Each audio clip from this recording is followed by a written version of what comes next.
우리가 유산가라는 작가를 이제 공부를 해볼 건데요. 그럼 이 유산가는 또 이제 얼마 안 된 수능 특강에도 한번 또 출제가 된 적이 있었습니다. 근데 이번에 또 나와서 좀 되게 같은 주기로 또 나왔네 라고 쌤은 이제 생각을 하고 있고요.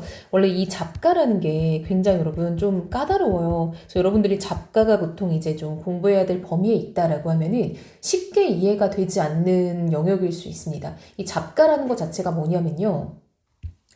이건 이제 약간 좀 정말 잡다한 노래여서 잡가라고 하거든요. 이 잡가는 이제 어떤 그 시정, 그 저작거리라고 하면 할까요? 시장. 이렇게 좀 사람들이 모이는 곳에서 좀 소리꾼들이 전문적으로 불렀던 어떤 민요스러운 노래라고 보면 됩니다. 근데 이게 이제 민요는 백성들이 그냥 조금 러프하게 불렀던 거라면은 이 잡가라는 거는 전문 소리꾼들이 좀 만들어 부르는 그런 느낌이 좀 있었다. 그래서 전문 소리꾼들의 노래였다.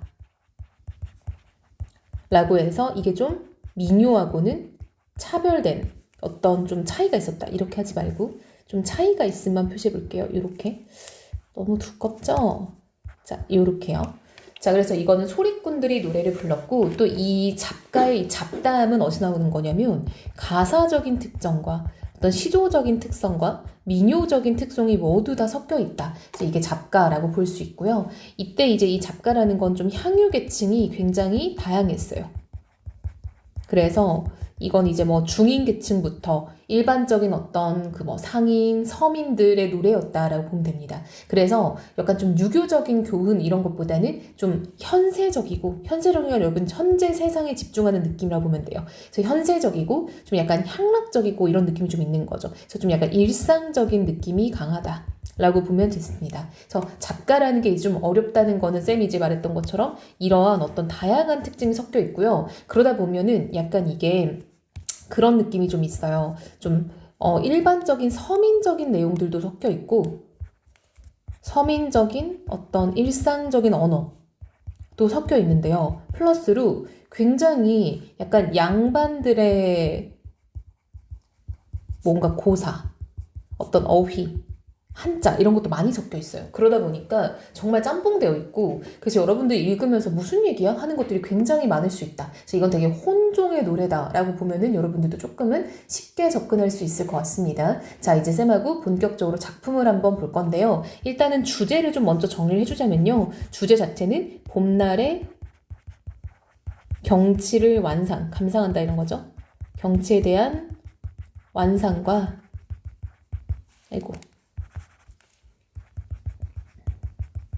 그로 인한 어떤 즐거움이라고 느끼면 됩니다. 이렇게요. 자, 이제 본격적으로 한번 내용 정리 들어가 볼게요. 화란춘성하고 만화방창이라. 자, 여러분, 화란춘성은요, 이제 봄이 이제 뭐 성에 가득하다, 온 동산에 가득하다. 만화방창도 마찬가지로 꽃이 가득하고, 그리고 이제 뭐 좀 조화가 되게 좋다 이런 느낌이겠죠. 그래서 이건 어떤 봄의 경치에 대한 어떤 이야기로 시작하고 있습니다. 때조차 변님내야 산천 경계 구경가세. 자, 여러분 번님이라는 말이 나오면 여러분들 이제 또 문학적으로 알아야 될게요. 여러분들아 이런 느낌이기 때문에 청자가 설정되는 겁니다. 따라서 여러분 청자가 설정되면은 이제 우리가 알아야 될 게 이 작품을 대화체라고 볼 수 있구나. 근데 여러분들이 대화체에 대한 오해가 정말 양쪽이 티키타카 두고 받아야 대화체다라고 생각하는데 전혀 그렇지 않습니다. 산천 경계 구경 가세. 여러분 이거는 이제 우리가 청유형이다라는 것도 알아두면 좋겠죠. 청유형 표현을 통해 이런 것들 선택지에 충분히 나올 수 있죠. 죽장망해 단표자로 천리강산 들어간. 그럼 죽장은 대나무, 장은 지팡입니다. 망해는 이제 신발이고요. 단표자는 표주박 단 하나 들고 이런 말입니다. 천리강산 들어가니. 그럼 여러분 이거는요 되게 약간 소박한 차림새라고 보면 좋을 것 같아요. 이 사람이 뭐 엄청난 준비를 해서 구경을 가는 게 아니라요. 소박하게. 만산 홍록들은 1년 1도 다시 펴. 여러분 만산 홍록은 산에 이제 그 빨갛고 좀 초록의 어떤 그런 풀과 꽃들을 말하는 거겠죠. 1년 1도라는 거는 이제 우리 규원가에도 나오는데 1년에 한 번씩 그러니까 때 맞춰 돌아오는 이런 느낌을 보면 됩니다. 춘색을 자랑노라 색색이 붉었는데 창송취죽은 창창우룰한데 기화요초 남만중에. 자, 여러분 보세요. 지금 춘색을 자랑하느라 색색이 붉었다라는 거는 이제 뭔가 좀 빨간 그런 느낌들을 좀 주고 있고요. 그쵸? 그리고 이제 창송취죽은 창창우룰하다라는 거는 소나무와 대나무는 이제 울울 빽빽하다라는 거거든요. 그래서 이걸 보면은 색채 대비가 나타난다라는 거 알 수 있겠죠. 그래서 위에는 좀 붉은 계열, 아래는 약간 푸른 계열이죠. 자, 기화요초라는 거는 꽃과 꽃 그리고 풀이 이제 난만하다라는 거는 굉장히 흐드러지다 이런 말로 보면 됩니다. 꿈속에 잠든 나비가 자취 없이 날아든다. 유상앵비는 편편금이요. 화간 전문은 분분설이다. 이걸 쌤이 설명을 하려고 좀 여러분들이 어려워할 만한 건 미리 써놨어요. 여러분 이거 멈추고 이거를 쓰면 좋을 것 같아요. 유상앵비는 이제 버드나무 위에 꾀꼬리는 날아다니는데 이 편편금은 여러분 이제 뭐 금조각을 이렇게 조각조각 이렇게 날아다닌다 이런 말이거든요. 그러니까 꾀꼬리가 약간 노란빛이다 보니까 걔가 날갯짓을 하면은 금이 약간 조각조각 떠다니는 느낌 이렇게 표현한 거예요. 편이 조각. 화간 전문은 이제 꽃 사이의 나비죠. 나비들은 춤무자입니다. 춤을 추면서 분분설, 마치 눈이 오는 것처럼 이렇게 좀 나비의 모양새를 비유하고 있다라고 볼 수 있겠죠. 비유. 그쵸? 자, 이것도 그 꾀꼬리 어떤 날갯짓이 마치 금조각 같다. 이것도 비유겠죠. 여러분들 이런 거 좀 비유라고 생각 못하고 넘어갈 수 있으니까 이런 구절은 좀 잘 체크해야겠죠. 삼춘가절이 좋을 시구 도화 만발 점점 홍이로구나. 자, 이 봄에 좋은 시절이 참 좋으니 도화 복숭아꽃이 만발하고 점점 홍이라는 건 이제 붉은색이 막 흐드러지게 찍혀 있는 것 같다. 어주축수 애산춘이라더니. 자, 여러분 어주축수는요 고기잡이 배가 축수 물을 따라가다가 애산춘 봄 산을 사랑 즐긴다 라고 보면 되겠죠. 이라더니 무릉도원이 여기 아니냐라고 해서 이 사람은 이곳이 마치 무릉도원 같다. 이 여기 지금 본인이 즐기는 곳이 정말 좋다라는 얘기를 하는 거죠. 양류세지 사사록한데 황산공리 당춘절에. 자, 여러분 양류세지는요 버드나무예요. 버드나무의 새 가느다란 가지는 사사록이라는 건 가지사입니다. 가지가 푸른데 황산은 이제 험한 산을 표현하는 말이거든요. 험한 산의 골짜기죠. 골짜기 안은 춘절 당. 자, 여러분 봄이 당도했다. 여기가 이제 지금 봄이 완전 이렇게 좀 완연하다라고 볼 수 있겠죠.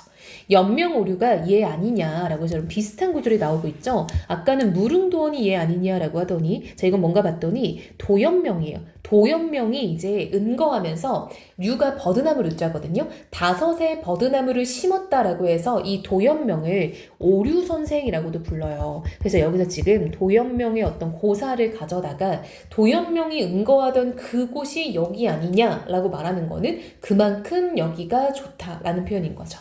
제비는 물을 차고 기러기는 물이지어 거지중천 높이 떠서 두 날개 활짝 펴고. 즉 여러분 기러기가 하늘 한가운데에 높이 이제 날갯짓을 한다는 겁니다.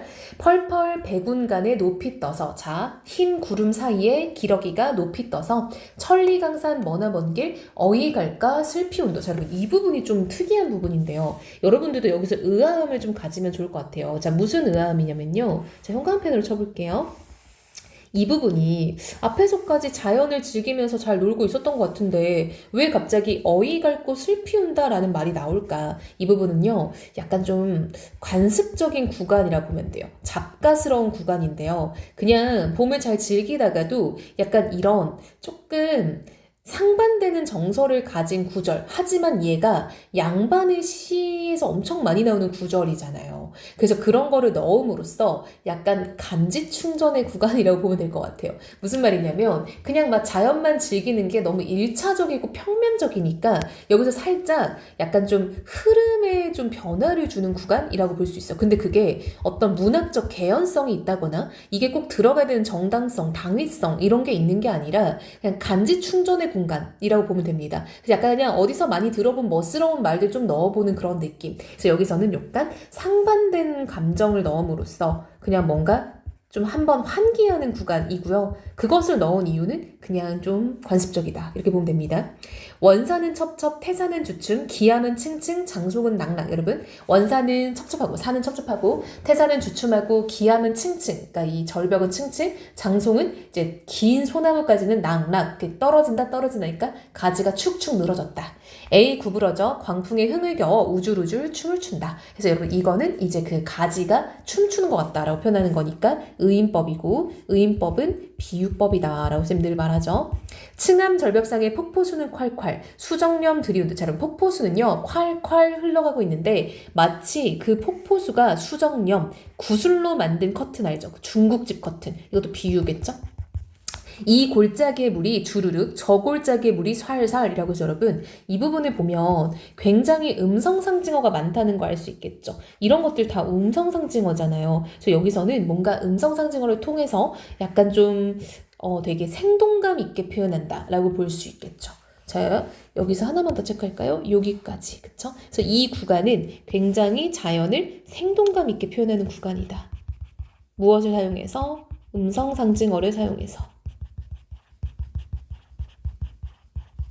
이렇게 볼 수 있겠죠? 열의 열 골짜기 물이 한데 합수, 물이 합쳐져서 천방저, 지방저, 소쿠라지고 펑퍼져, 넌출지고 방울져서 저 건너 병풍석으로 으르렁쾅쾅 흐르는 물결이 은옥같이 흩어지니 여러분 여기도 이 물이 은옥 같다라고 여기도 대놓고 지금 지규법, 비유가 쓰인 거죠. 자, 여기까지는 약간 폭포와 물살에 지금 묘사하고 있다라고 볼 수 있겠죠. 어떤 물이 흐름, 폭포와 어떤 물에 대한 묘사가 뛰어나네요.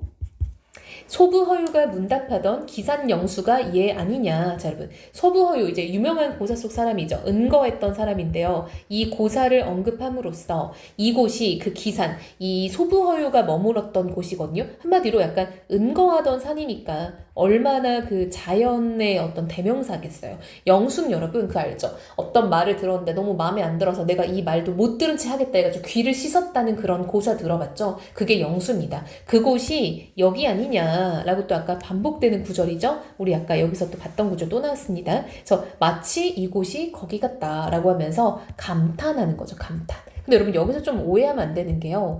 여기서 소부허유가 나왔다고 해서 소부허유의 어떤 자세를 본받겠다 이런 거 좀 너무 많이 간 거예요. 얘는 작가다 보니까 그 정도의 어떤 지향은 아니고요. 그냥 이곳에 이 자연의 경치에 대한 감탄 정도로 해석하면 됩니다. 그래서 여러분 유상가는 쉽지 않은 작품인 건 맞으나 여러분들이 천천히 따라가고 너무 한자 뜻에 집착하지 않아도 된다 생각해요. 어차피 이거를 출제할 때는 한자를 좀 이렇게까지 막 엄청 좀 이렇게 그것을 주목해서 출제하는 건 아니거든요. 그래서 여러분들이 맥락을 좀 알면 되고 어떤 내용을 얘기하고 있다 정도를 짚어보면 됩니다.